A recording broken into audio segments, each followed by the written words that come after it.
Alright, sorry, I know I just finished a musing and I'm trying to upload that, having some issues, but I just had a situation here that I wanted to document. So I'm just talking about how we like solve problems as far as behavioral and keep people from killing each other and all like the really important things. And I come out and there's a wandering trader in here jumping on my crops. Now, I will say the caveat, this is a game, this isn't reality, so my behavior in this game is not reflective of who I am or the decisions I make in the real world.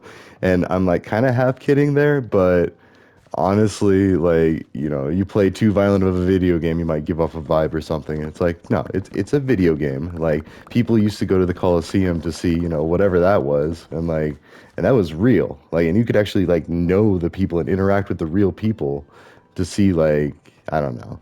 Like if it was really so out of the norm to have like such a carnal desire, like okay.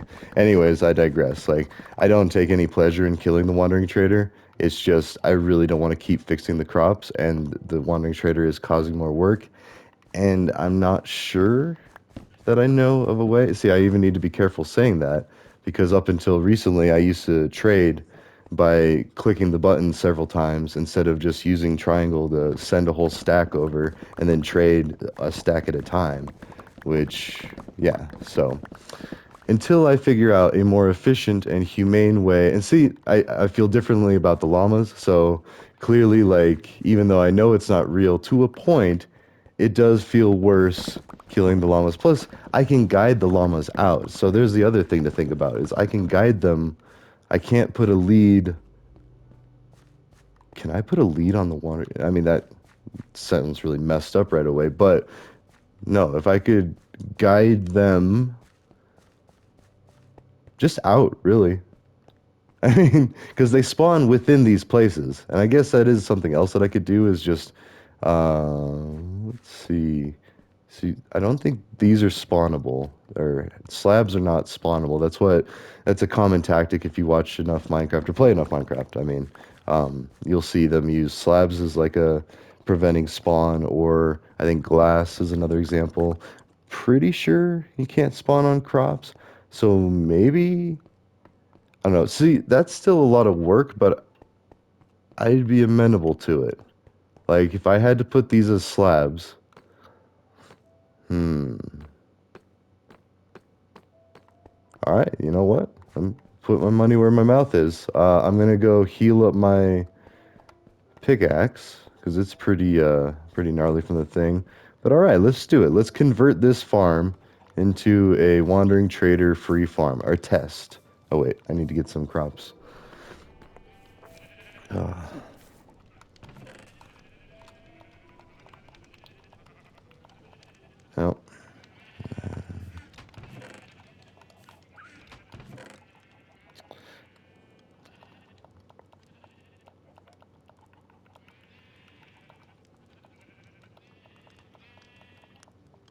now I'm all excited to figure out if that works. I mean, I don't think it does. And actually,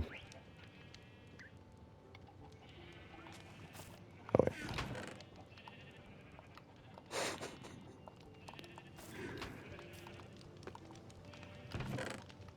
sorry. And literally, I just forgot which method I was going to try. Like, yeah, the leash thing, it's weird, but that is something. And then I can at least guide them out of there. But I want to say you can't do that because I feel like I tried to use a leash on, and see, this, it's almost impossible not to sound messed up with any of this. So to get the wandering villagers, I had to, yeah, go kidnap them basically. But I put them in a mining cart, and you know, there's anyways a slab. So we're going to that. And actually just keep them in my inventory, whatever. But anyways, covering with slabs, that could definitely be a thing. Um, Although it would be, see, already I'm weighing the benefits of not having a wandering trader every little while because I am constantly in that garden. But having them appear outside of the garden seems just fine because then they still make a noise and I can go find them. And that's okay. Because then they're not stomping the crops. Then I don't have to have an absurd amount of llamas. I mean, don't get me wrong, like, it's fun building the llama lounges, but that is the reason that I have so many llamas. I'm not obsessed with llamas. Like, it's. I'd rather not kill them. So, the Wandering Trader still, but again, it's simulated, it's digital. I'm not too worried about it. I can tell that this is not a real person. In fact, I can understand the code underneath it all to know how much it's not a real person. Oh, that's also why I'm not too worried about AI. I mean, it is a concern depending on who's developing it and what safeguards they're putting in, but at the same time, I don't know.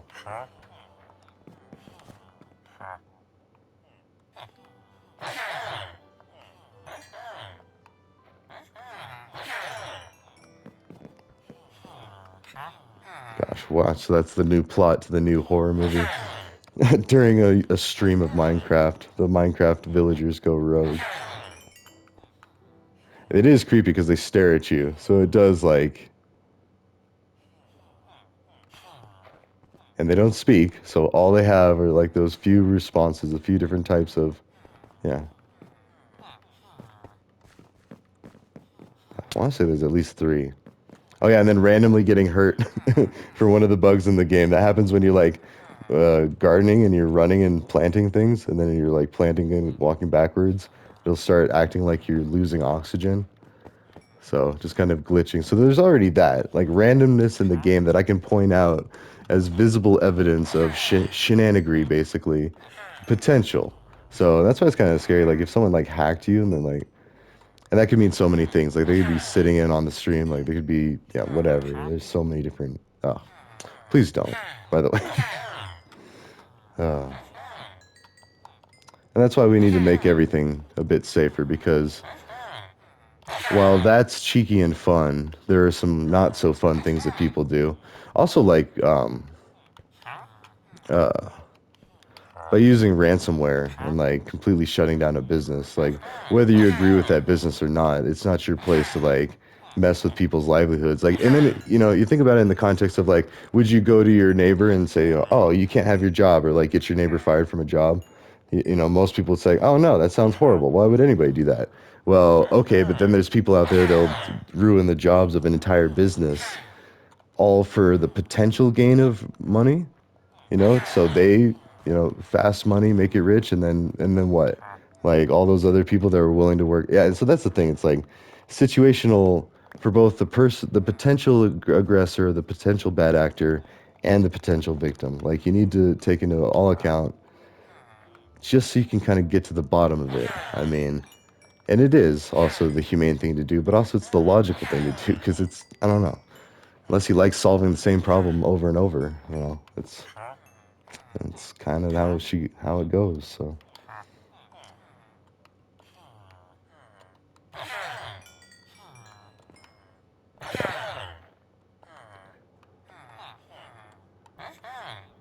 anyway, I just wanted to like get that. So, actually, oh, we weren't even doing the. Jeez, okay.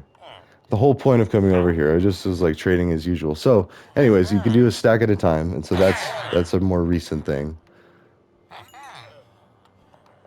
And I completely forgot what we were even doing this. So, anyways, I just so yeah.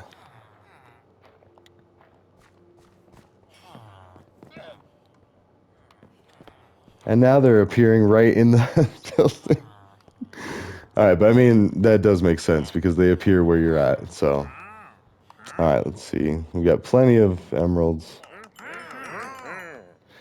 And it is kind of annoying of keeping them around, though. Even though, as I say that, now I'm picturing a world where the wandering traders. See, that's interesting. What if Mojang really is like, oh well, let's see, let's call his bluff. That's a lot. But I mean, something to consider. So if that ever were to happen, it wouldn't be like, oh.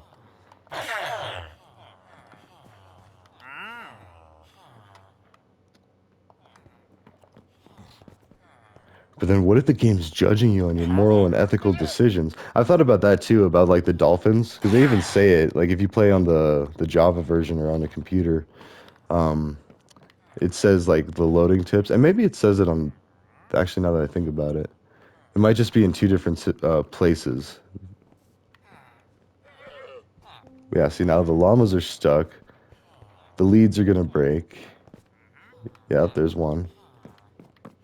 Uh-huh. It's like he's just like, uh-huh. Yep, that's correct. And he'll go wander off. Then I got some llamas. And then I think they despawn? I don't know. We'll see. This will be a good test because I really doubt the llamas will get out. But I'll leave it. I'll leave it open and let them wander. Because I have the other llamas like trapped in a pen. Like I am holding them captive, so. Oh man, there's all that ethical. This game is not meant to be that deep, or is it? I don't know. It's like teaching moral and ethical values.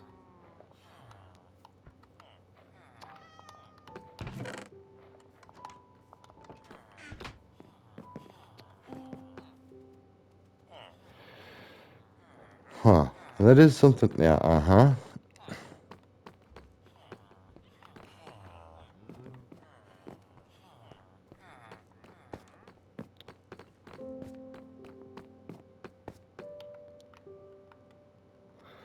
Ugh. Sorry, trying to think of what to say to all of that without sounding super messed up, but.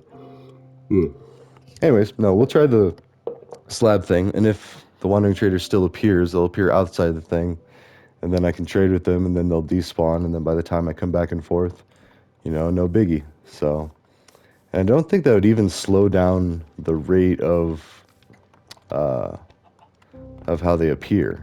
Like again, I'd have to actually like look at the code, and I'm not anywhere near that level. Like I know it can be done. Like if you watch I believe it's Dream. Yeah, Dream has these really good videos that like of where he actually changes the underlying code to Minecraft for his instance of the game, which I mean, you got to be careful because technically doing that, I don't know. With Minecraft, I think it's different because you have the Minecraft marketplace, and as long as you're doing it in like your own creative or your own, in fact, I think that's probably makes sense. So I'd want to look it up before I'd start doing something like that. But like clearly, he's a big YouTuber, so it's not seen as cheating here. Now, if you go to like Fortnite and you're able to change the game in a way that you have the underlying code reflecting that you never get hit, or some other way that would give you an advantage. Oh no! Oh, good. That was rather harmless. Usually that causes a lot of a headache there. Okay, so, what is all this? Oh, did that just round up all that? Or no, that is where okay, sorry. I keep stuttering. I had to break those slabs because they were set down low instead of up high because you can put them, just to demonstrate, you can put them on the top of a block or the bottom of a block. So, being half a block. So, but for this, I'm repaving everything, which that's actually going to keep happening now that I think about it. Unless I'm very careful.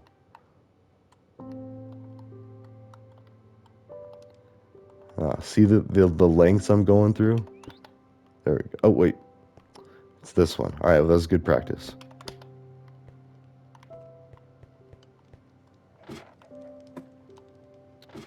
Those blocks are still sitting there, so I want to say that didn't happen. But here, we can see it right here.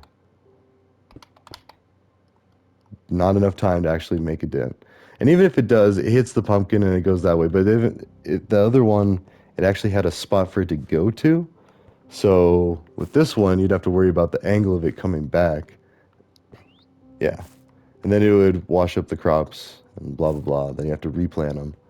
So everywhere that these slabs hit, and that's what they are too, is like, in fact, oh, can we see it? Yeah, that's a water block. But since we have the top slab blocking it, it's just water and it won't flow. So, or it's trapped water. So this is a lot of effort to proof this place to show that I want to humanely get rid of. And at some point, it is like diminished returns, I think. But at the same time, we're doing it for science. Because at the end of the day, I know it is just a video game. And I know if I'm going to repent for all of the characters that I've wronged in video games, it's going to be a while. So...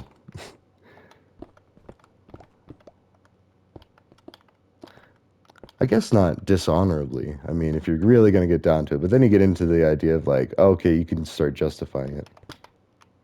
And it's like, it's a slippery slope. Okay, now this one's different, so we're going to go, I knew I was going to screw it up because I was going to go the other way.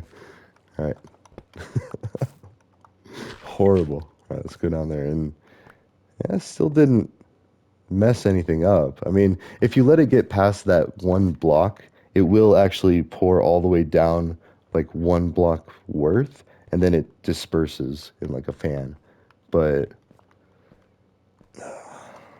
here, I'll show you. And then, and that's what it does bad. I heard it. Uh, yep, see, it washed up all that stuff. And so, anyways, that's because I let it go for more than a second. Now, if you do, um, now we're getting to like timing it just to, yeah, whatever. Just trust me that if a little bit gets out before you put the block in, we've seen that it doesn't cause the same as if you let it go for a while. But how to be precise about that, you'll just have to take my word for it, or go find a much more specific YouTube video that shows that mechanic, or just watch a bunch of Minecraft YouTubers and just kind of learn that way. Actually, this is looking pretty fancy, so all right. Ow. Ow. It's worth it, though. I'll repair it. I also was kind of getting gung-ho because down low on the bottom floor, I actually started being more efficient with that. And I keep getting that in my mind. So I actually have water half as much. See? So there's one, two. Because technically, a water block charges 4 blocks out and make them aggregable.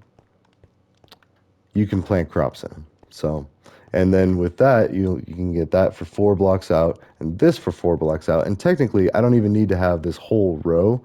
You could have one, and then have 8 blocks in between, and then another one if I really wanted to get down to that. But at that point, it's almost diminished returns because I really don't like the idea of like having one slab to cover the water, then one dirt, one available open spot for a pumpkin to land on, or a melon, depending, and then one more spot for a pumpkin or melon to land on, and then that's just maddening level of micromanagement, and then harvesting it too, because like this makes it nice and easy.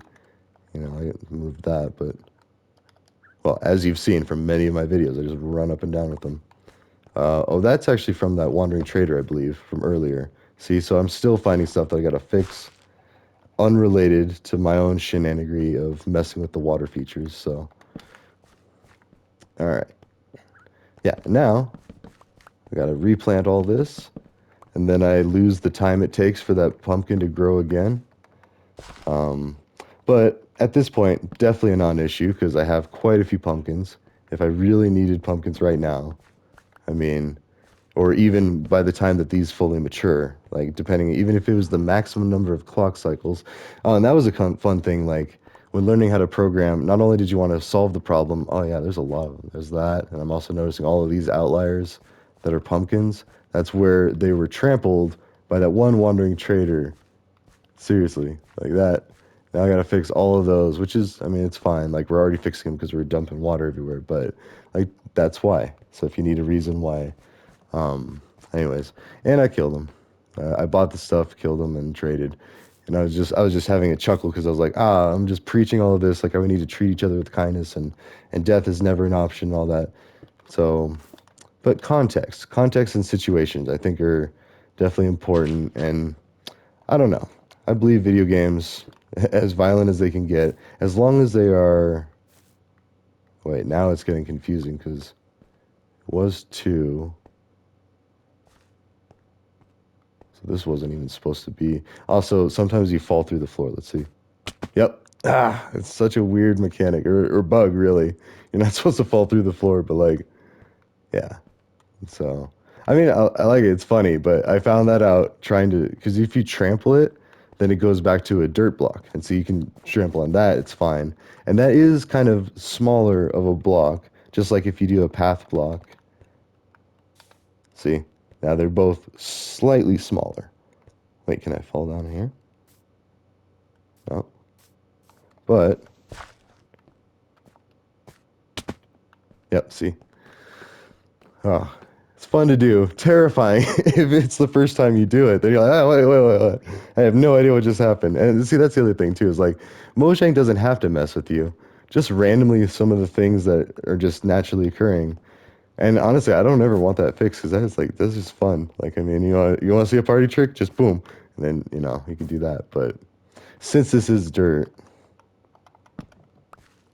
oh,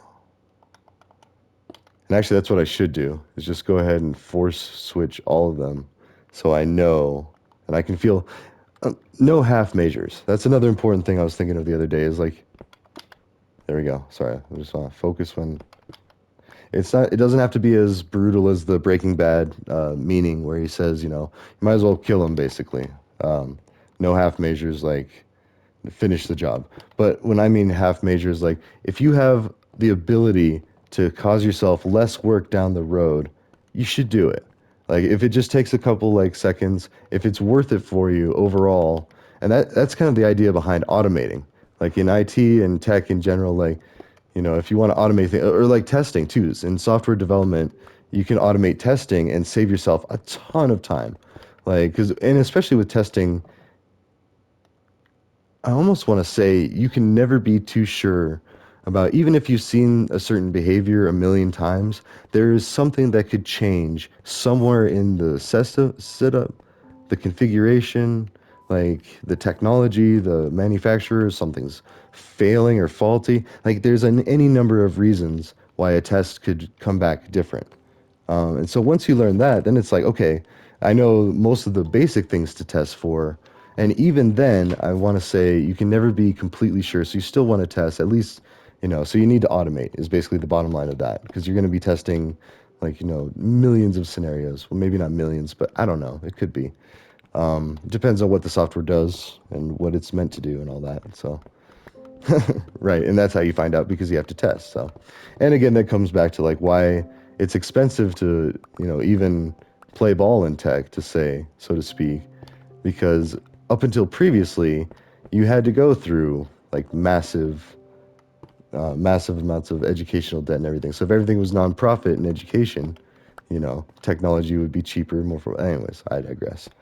But testing, because testing is another expense. That's why I was going into all that. So that's also an expense that's often not considered.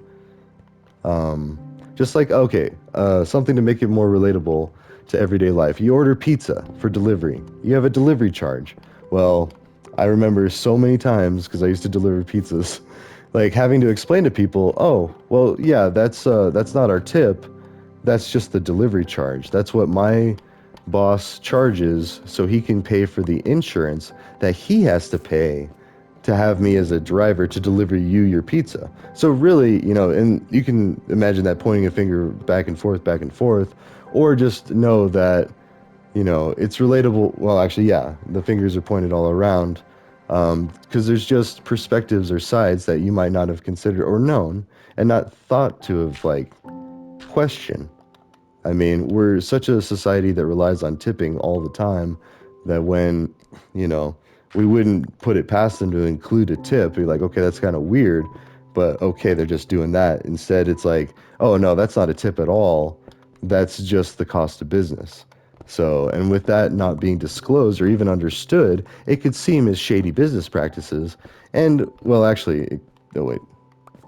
I still want to say it is because I want to say, like, I'd have to see the actual, money made from delivery fees. And then even as I say that, what if that is how they stay in business and pay their employees because they're just charging a delivery fee? Because I know that for a lot of business models, like the soda is what the sale is.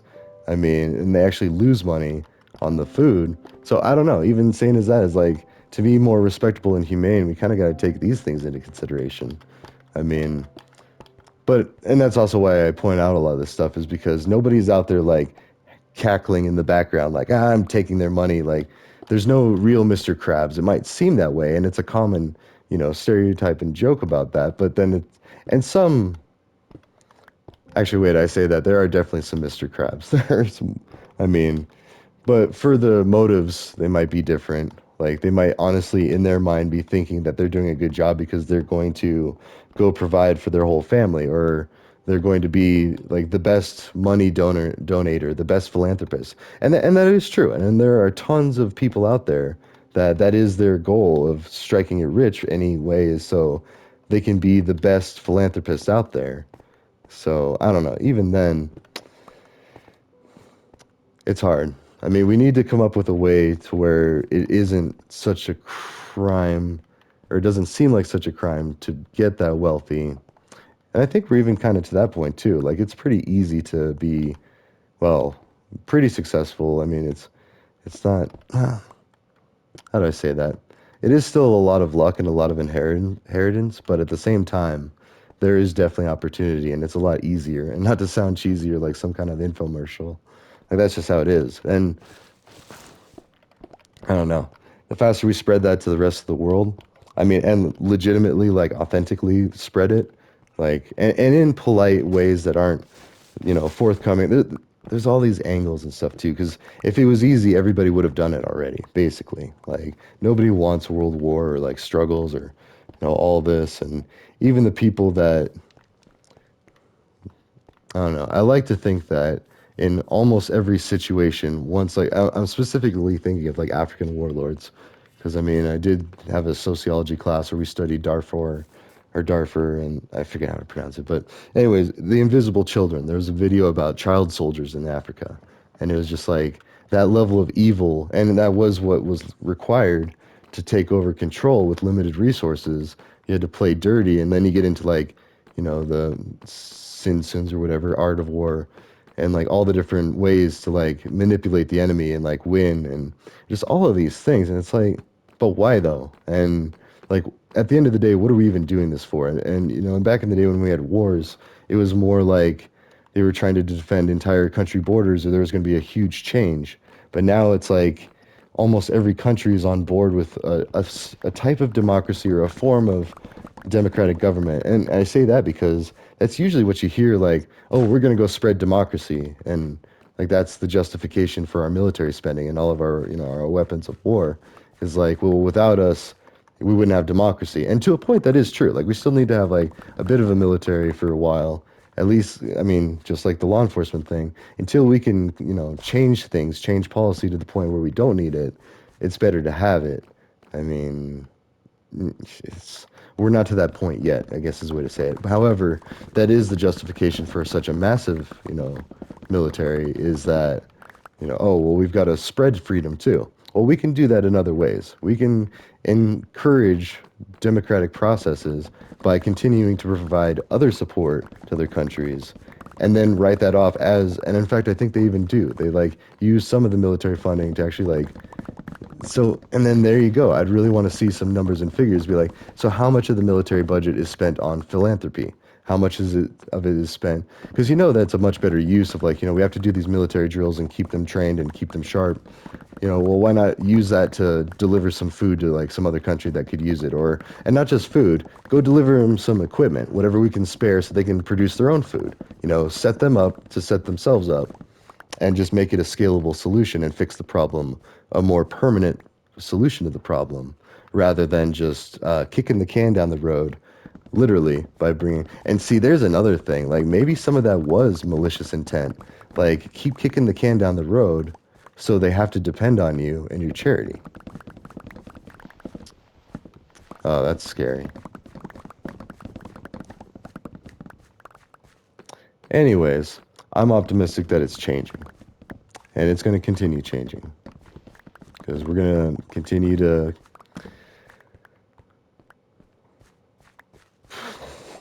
talking about scary movies starting. Anyway, actually, that's good. Let's do a half-hour one for that one. I think we went deep enough in that. I just wanted to say that we're going to start that project, and I'll keep doing it. But I think I'm actually going to go take care of some other things I need to do. So, all right. Have a good one. Hope you enjoyed, and I will see you in the next one. Ta ta.